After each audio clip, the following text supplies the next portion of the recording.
வணக்கம் ஆனந்தி. தமிழகம் மட்டுமல்ல, இந்தியாவையே கடந்த சில நாட்களுக்கு முன்பு சிவகங்கை மாவட்டம் திருபுவனம் மடப்புறம் காளியம்மன் கோவில் காவல்துறையினரால் அடித்து கொலை செய்யப்பட்ட இப்போது வரை மிகப்பெரிய அளவில் பல்வேறு அரசியல் கட்சியினர் போராட்டம், பல்வேறு ஜாதி கட்சியினர் போராட்டம் என தொடர்ந்து நடைபெற்று வருகிறது.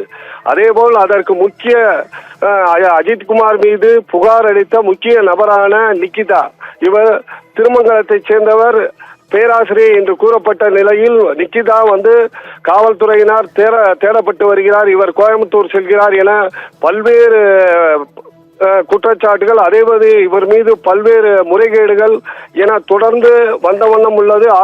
அதேபோல் நிகிதா தலைமறைவாகி உள்ளார் என்றும் தொடர்ந்து செய்திகள் வந்த நிலையில் அவர் திண்டுக்கல் MEM அரசு மகளிர் கல்லூரியில் தாவரவியல்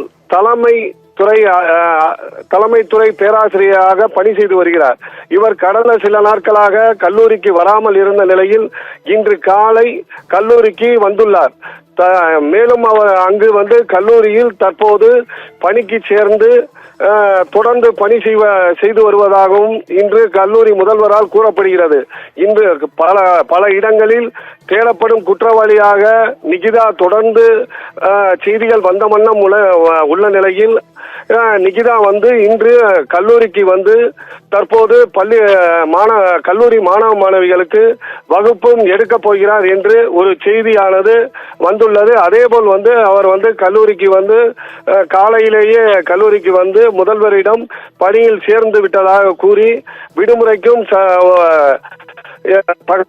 தெரிவித்துவிட்டு தற்போது கல்லூரியில் இருக்கிறார். 3 மணிக்குத்தான் வெளியே வருவார் என முதல்வர் கூறுகிறார்.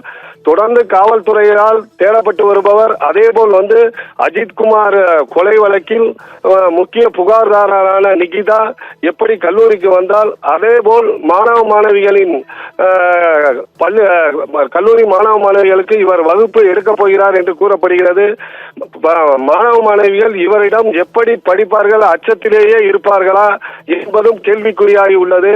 ஆகவே காவல்துறை மற்றும் பள்ளி கல்வித்துறை நிகிதா கல்லூரிக்கு வந்ததும் அதேபோல் மாணவ மாணவிகளுக்கு சரியான பாதுகாப்பு விழிப்புணர்வும் ஏற்படுத்த வேண்டும் என்று கூறப்படுகிறது. தற்போது நிகிதா கல்லூரியில் உள்ளார் ஆனந்தி.